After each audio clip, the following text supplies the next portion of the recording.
Hi കൂട്ടുകാരെ, എല്ലാവർക്കും ചെമ്പരത്തിയുടെ മറ്റൊരു മനോഹരമായ എപ്പിസോഡിലേക്ക് സ്വാഗതം. ഇപ്പോൾ കാണിക്കുന്നത് ഗുരുജിയുടെ ആശ്രമത്തിലുള്ള അഖിലാണ്ടേശ്വരിയാണ്. അഖില ഗുരുജിയുടെ അടുത്തേക്ക് വരികയാണ്. അവർ രണ്ടുപേരും നമസ്കാരം പറയുന്നു.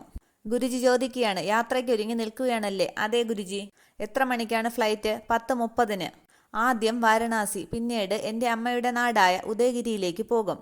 അതിനുശേഷം മാത്രമേ ഈ യാത്ര ഗുണം ചെയ്യുമോ എന്ന് പറയാൻ പറ്റൂ.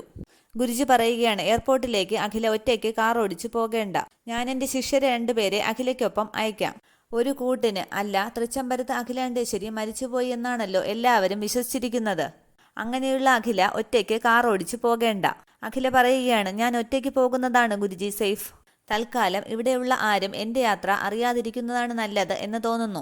ഗുരുജി പറയുകയാണ്, ശത്രുക്കളുണ്ടല്ലോ ഏറെ, അതുകൊണ്ടാണ് ഞാൻ പറഞ്ഞത്. അഖില പറയുകയാണ്, നീതിയോടെ ജീവിക്കുന്നവർക്ക് എന്നും തണലായി ദൈവം ഉണ്ടാകുമെന്നും നിന്റെ വഴികളിൽ നിന്നെ കാത്തു രക്ഷിക്കാൻ ദൈവത്തിന്റെ പരശതം ദൂതന്മാർ ഉണ്ടാകുമെന്നും ഗുരുജി തന്നെയല്ലേ എന്നോട് പറഞ്ഞിട്ടുള്ളത്? തീർച്ചയായും ആ വിശ്വാസമാണല്ലോ വേണ്ടത്.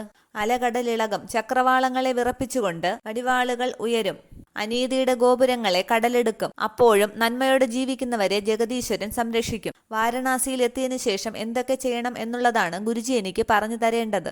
ദാ വാങ്ങിക്കോളൂ എന്നും പറഞ്ഞ ഒരു കവർ അഖിലയ്ക്ക് കൊടുക്കുകയാണ് ഗുരുജി. ഇതിൽ എല്ലാം എഴുതിയിട്ടുണ്ട്. വാരണാസിയിൽ എത്തിയാലുടൻ സ്വാമി ആനന്ദ തീർത്ഥരെ കണ്ടെത്തണം. അദ്ദേഹത്തിന്റെ ഫോൺ നമ്പർ ഞാൻ അഖിലയ്ക്ക് തന്നിട്ടുണ്ട്. ഋഷികേശ സ്വാമികളുടെ ജ്യേഷ്ഠപുത്രിയാണ് അഖില എന്നറിയുമ്പോൾ എല്ലാ പരിഗണനകളും കിട്ടിക്കോളും. പിന്നെ ഞാനുമായിട്ടുള്ള ആത്മബന്ധം, അതെല്ലാം ഈ കത്തിൽ സൂചിപ്പിച്ചിട്ടുണ്ട്. ഉടല് വിട്ടുപോകാത്ത ആത്മാവിന് ഉദകക്രിയ ചെയ്തത് മഹാപാപം. ആത്മാവ് പരമാത്മാവിൽ ഉൾപ്പെടാനുള്ള പ്രാർത്ഥനകളൊക്കെ ക്രിയകളൊക്കെ നടന്നു കഴിഞ്ഞു. അഖിലയ്ക്കും ആ പാപം ചെയ്ത ആനന്ദിനും ദോഷമുണ്ട്. മനഃപൂർവ്വമല്ലാത്ത ദോഷപാപങ്ങൾക്ക് പരിഹാര കർമ്മങ്ങളും ഉണ്ട്. അതൊക്കെ ഗംഗാതടത്തിൽ വെച്ച് തന്നെ സ്വാമി ആനന്ദ തീർത്ഥൻ നടത്തിത്തരും. 108 പ്രാവശ്യം ഗംഗയിൽ മുങ്ങി നിവരണം.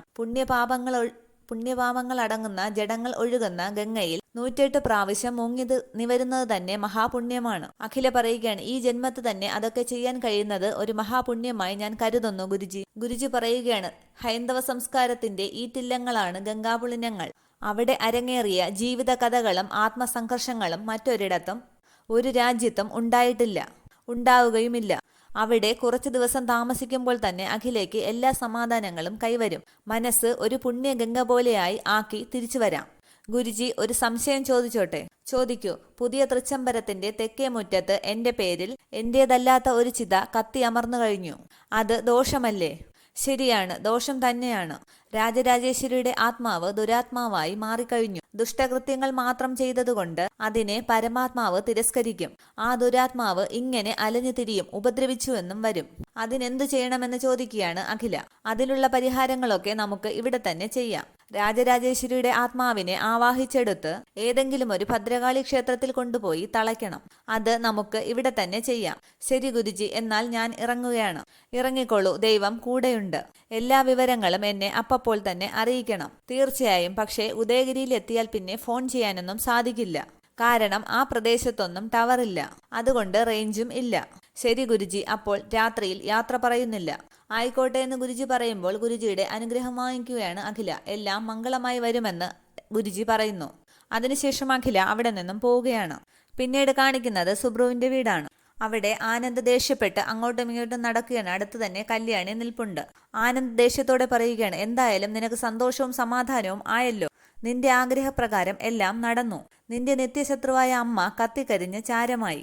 ഞാൻ ഉദകക്രിയയും ചെയ്തു, ബലിതർപ്പണവും നടത്തി. നിന്നോട് മനസ്സലിയവും സ്നേഹവും കാണിച്ച് എന്നും നിനക്ക് വേണ്ടി വാദിച്ചു നിന്ന പാവം എന്റെ അച്ഛൻ മനോനില തെറ്റി പിച്ചും പേയും പറഞ്ഞ് ഉറക്കമില്ലാതെ അലയുകയാണ്. എന്നിട്ട് കല്യാണിയെ പിടിച്ചു കുലുക്കിയിട്ട് ചോദിക്കുകയാണ്, ഇതിനപ്പുറം എന്തു പ്രതികാരം അല്ലേ? നിന്റെ മനസ്സിന്റെ സന്തോഷം ഈ മുഖത്ത് തെളിഞ്ഞു കാണാം. വലിയ കുഞ്ഞെ വേണ്ട എന്ന് കല്യാണി പറയുമ്പോൾ ഉച്ചത്തിൽ അലറുകയാണ് ആനന്ദ്. വേണ്ട എന്ന്. വേണ്ട, വിളിക്കണ്ട. ആ വിളിയുടെ പിന്നിൽ മറഞ്ഞു നിൽക്കുന്ന ചതി ഇപ്പോൾ എനിക്ക് മനസ്സിലാകും.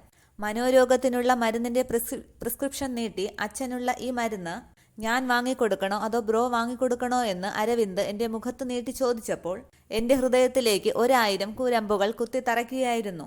ഞാൻ എന്റെ അനുജന്റെ മുന്നിൽ നിന്ന് ദഹിക്കുകയായിരുന്നു. എന്റെ നഷ്ടങ്ങളൊന്നും ചെറുതല്ല. ഞാനൊരു നല്ല മകനായിരുന്നു, ഒരു പ്രിയപ്പെട്ട ചേട്ടനായിരുന്നു, നല്ലൊരു കുടുംബസ്നേഹിയായിരുന്നു, നല്ലൊരു ബിസിനസ്സുകാരനായിരുന്നു. ഇന്ന് ഞാൻ അതൊന്നുമല്ല, ഒരു വട്ടപൂജ്യം, ബിഗ് സീറോ. തൃച്ചംബരത്ത് ആനന്ദകൃഷ്ണൻ എന്ന പേര് പോലും ഇല്ല. ഏതോ ഒരു ആനന്ദകൃഷ്ണൻ. അല്ലെങ്കിൽ കല്യാണിയുടെ ഭർത്താവ് ആനന്ദകൃഷ്ണൻ എന്ന് പുച്ഛത്തോടെ പറയുകയാണ് ആനന്ദ്. അതെ, അതാണ് ശരി. കല്യാണിയുടെ ഭർത്താവ് ആനന്ദകൃഷ്ണൻ. ഏതോ ഒരു പെണ്ണിനു വേണ്ടി ജന്മം തുലച്ച, പ്രിയപ്പെട്ടവരെ തകർത്ത ഒരു മനുഷ്യജന്മം. അതാണിപ്പോ ഈ ആനന്ദകൃഷ്ണൻ. അന്നേരം കല്യാണി പറയുകയാണ്, വലിയ കുഞ്ഞെ മതി. എന്നെ മാത്രം ഇങ്ങനെ കുറ്റം പറയാൻ വലിയ കുഞ്ഞെ ഞാൻ എന്ത് തെറ്റാണ് ചെയ്തത്? ഇനിയും നീ എന്ത് തെറ്റാണ് ചെയ്തതെന്ന് നിനക്ക് മനസ്സിലായില്ലേ?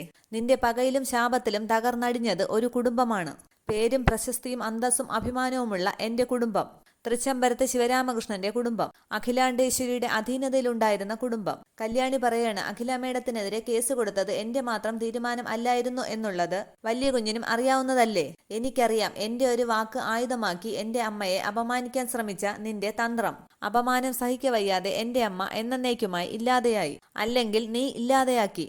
ഞാൻ നിനക്ക് വേണ്ടി എനിക്ക് പ്രിയപ്പെട്ടതെല്ലാം ഉപേക്ഷിച്ചു വന്നതാണ്. എന്റെ സ്വപ്നങ്ങൾ വരെ നിനക്ക് വേണ്ടി തല്ലിയുടച്ചു കളഞ്ഞു.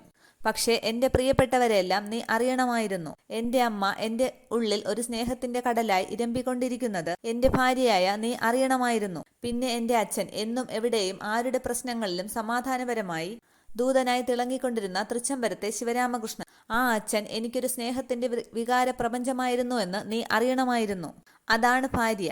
അതായിരിക്കണം ഭർത്താവിനെ സ്നേഹിക്കുന്ന ഭാര്യ.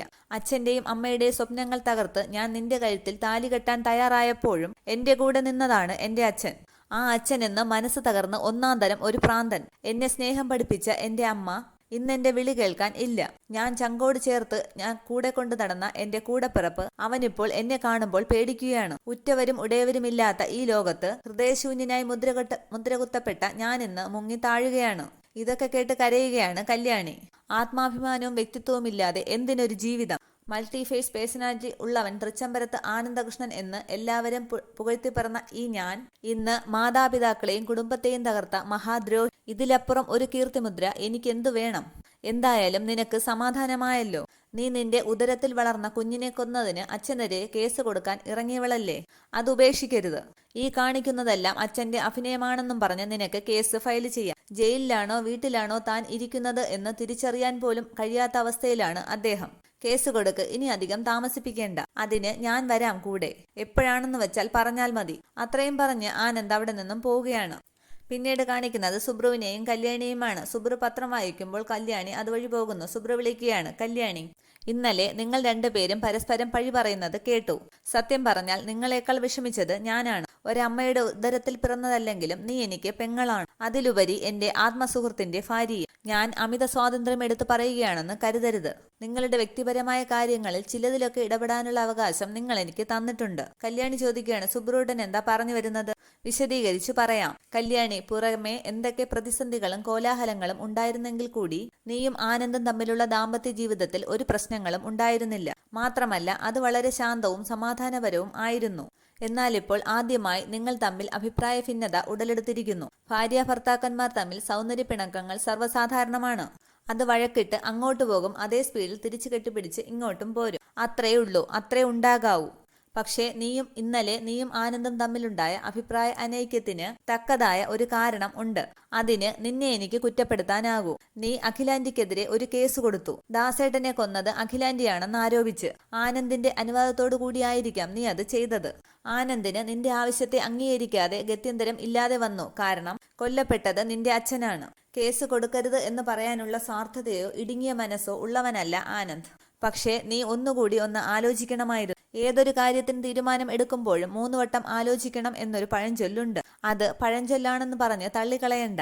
മുതിർന്നവർ അവരുടെ അഭിപ്രായങ്ങളാൽ പറഞ്ഞ വലിയൊരു സത്യമാണ്. നീ വീണ്ടു വിചാരം ഇല്ലാതെ ഒരു തീരുമാനം എടുത്തു. പച്ച മലയാളത്തിൽ പറഞ്ഞാൽ എടുത്തുചാട്ടം എന്നാണ് അതിനർത്ഥം. ആ എടുത്തുചാട്ടം കൊണ്ട് ഇപ്പോൾ എന്തുണ്ടായി? നിഷ്കളങ്കയായ നീയൊരു കുറ്റവാളിയായി. എന്തെല്ലാമാണ് തൃച്ചംബരത്ത് സംഭവിച്ചുകൊണ്ടിരിക്കുന്നത്? അഖിലാന്റി നിനക്ക് അമ്മായിയമ്മയായിരിക്കാം.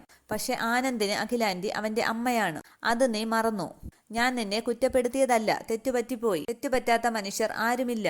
പക്ഷേ തെറ്റുകൾ ഇനിയും സംഭവിക്കരുത്. അതിനുള്ള ഒരു ഓർമ്മപ്പെടുത്തലാണ് ഇത്. ആനന്ദും നീയും തമ്മിലുള്ള കല്യാണം കഴിഞ്ഞപ്പോൾ ഈ നാട്ടിലെ പ്രമാണിമാരായ പലരും പ്രവചിച്ചു, ഇതധികം വൈകാതെ തല്ലിപ്പിരിയുമെന്ന്, ഇതിനധികം ആയുസ്സില്ലാന്ന്. ആ പറഞ്ഞവരുടെയൊക്കെ മുൻപിൽ ജീവിച്ചു കാണിക്കണം കല്യാണി, അന്തസ്സായി. അതാണ് ഉയർന്ന മനസ്സുള്ളവരുടെ ലക്ഷ്യം. കഴിഞ്ഞത് കഴിഞ്ഞു. ആനന്ദ് അവന്റെ മനോവിഷമത്താൽ എന്തെങ്കിലും പറഞ്ഞാലും നീ എതിര് പറയരുത്. പറ്റിപ്പോയ തെറ്റിന് ഒരു മാപ്പ് ചോദിക്കുന്നത് നല്ലതായിരിക്കും. സങ്കടത്തോടെ സുബ്രുവിനെ ഒന്ന് നോക്കിയിട്ട് കല്യാണി അകത്തേക്ക് പോവുകയാണ്. പിന്നീട് കാണിക്കുന്നത് തൃച്ചംബരമാണ്. അവിടെ നന്ദന ശിവരാമകൃഷ്ണനെ നിർബന്ധപൂർവ്വം പിടിച്ചുകൊണ്ടുവരികയാണ്. വാ, കുറച്ച് കഴിക്കാം. വേണ്ടാന്ന് പറഞ്ഞില്ലേ? വേണ്ട. വാ അങ്കിളെ, നമുക്ക് കുറച്ച് കഴിക്കാം. വാ ഇരുന്നേന്നും പറഞ്ഞ് ഇരിക്കങ്കിളെ എന്നൊക്കെ പറഞ്ഞ് ശിവരാമകൃഷ്ണനെ ഡൈനിങ് ടേബിളിന്റെ കസേരയിൽ ഇരുത്തുകയാണ് നന്ദന. ഇരിക്ക്, ശരിക്കിരുന്നേ എന്നൊക്കെ പറഞ്ഞ് പിടിച്ചിരുത്തുകയാണ് നന്ദന. ശിവരാമകൃഷ്ണൻ എന്തൊക്കെയോ പറയുന്നുണ്ട്. വേണ്ട, എനിക്ക് വേണ്ടെന്നല്ലേ പറഞ്ഞത്. അതിനുശേഷം നന്ദന സുജാതയെ വിളിക്കുന്നുണ്ട്. സുജാത ഭക്ഷണവുമായിരുന്നു. ശിവരാമകൃഷ്ണനോട് നന്ദന പറയുകയാണ്, ആഹാരം കഴിക്കണ്ടേ? കഴിക്കെങ്കിളെ എന്നും പറഞ്ഞ് ഭക്ഷണം വിളമ്പി കൊടുക്കുകയാണ് നന്ദന. ശിവരാമകൃഷ്ണൻ ചോദിക്കുകയാണ്, എന്താ നന്ദന? നന്ദന പറയുകയാണ്, ഭക്ഷണം കഴിച്ചേ പറ്റൂ. ശിവരാമകൃഷ്ണൻ പറയുകയാണ്, ഞാൻ പറഞ്ഞില്ലേ, ഞാൻ ഇതൊക്കെ കഴിച്ചോളാം. അഖിലെ ഒന്ന് വന്നോട്ടെ. അങ്കിളെ, മരുന്ന് കഴിക്കുന്നതാണ്, അതുകൊണ്ട് ആഹാരം കഴിച്ചേ പറ്റൂ എന്ന് പറയുമ്പോൾ തിരിഞ്ഞിരിക്കുകയാണ് ശിവരാമകൃഷ്ണൻ. അങ്കിൾ ദേ എന്തെങ്കിലും കഴിച്ചിട്ട് വേണം എനിക്ക് മരുന്ന് തരാൻ. ദാ കഴിക്ക്, കുറച്ച് കഴിക്ക് എന്നൊക്കെ പറഞ്ഞ് നന്ദന ഭക്ഷണം വിളമ്പി കൊടുക്കുകയാണ്. ശിവരാമകൃഷ്ണൻ പറയുകയാണ്, എന്റെ ഭാര്യയാണ് അഖില. ഞാൻ എത്ര ദിവസമായി അവളോടൊപ്പം ഇരുന്ന് ഭക്ഷണം കഴിച്ചിട്ട്. അവൾ ഇപ്പോ വരും, വന്നിട്ട് ഞാൻ ആഹാരം കഴിക്കാം. ഇങ്ങനെ വാശി പിടിക്കല്ലേ അങ്കിളെ, ആഹാരം കഴിക്ക്. എനിക്ക് വേണ്ടാന്ന് നിന്നോടല്ലേ പറഞ്ഞത് എന്നും പറഞ്ഞ് ശിവരാമകൃഷ്ണൻ വെള്ളമെടുത്ത് നന്ദനയുടെ മുഖത്തേക്ക് ഒഴിക്കുകയാണ്. അന്നേരം നന്ദനയുടെ അച്ഛൻ അവിടേക്ക് വരുന്നുണ്ട്. നന്ദനയുടെ അച്ഛൻ ചോദിക്കുകയാണ്, എന്താ ഇവിടെ? നന്ദനയുടെ അച്ഛനെ കണ്ടപ്പോൾ ശിവരാമകൃഷ്ണൻ പറയുകയാണ്, ഭക്ഷണം വേണ്ടാന്ന് ഞാൻ പലതവണ പറഞ്ഞു. അപ്പോൾ എന്നെ കൊണ്ട് കഴിപ്പിച്ചിട്ടേ അവൾ അടങ്ങൂ. ഞാൻ അഖിലയോടൊപ്പം ഇരുന്നേ ആഹാരം കഴിക്കൂ. അതെല്ലാവർക്കും അറിയാവുന്നതല്ലേ. അഖില ഒന്ന് വരുന്നത് വരെയെങ്കിലും ഒന്ന് ക്ഷമ കാണിച്ചുകൂടും. എന്താ മോളെ ഇതൊക്കെ എന്ന് നന്ദനയുടെ അച്ഛൻ ചോദിക്കുകയാണ്. ഒന്നുമില്ല എന്ന് നന്ദന പറയുന്നുണ്ട്. അതിനുശേഷം നന്ദനയുടെ അച്ഛനെ നോക്കിയിട്ട് ശിവരാമകൃഷ്ണൻ ചോദിക്കുകയാണ്, ആരാ ഇത്? മനസ്സിലായില്ലല്ലോ.